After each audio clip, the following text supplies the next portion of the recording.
Moderne biler er proppet med sikkerhedsudstyr, og det er selvfølgelig til gavn for trafiksikkerheden.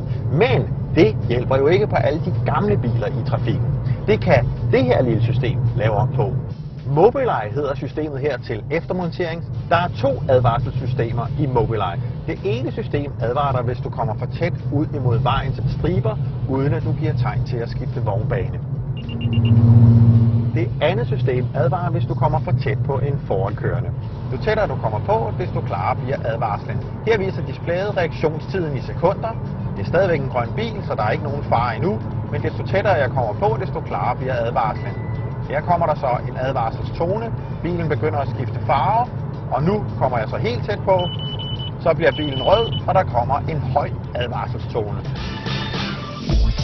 Systemet i sig selv koster ca. 7.500 kroner, og hertil skal man regne ca. 2.000 kroner for montering, og det er ikke noget, man kan gøre selv.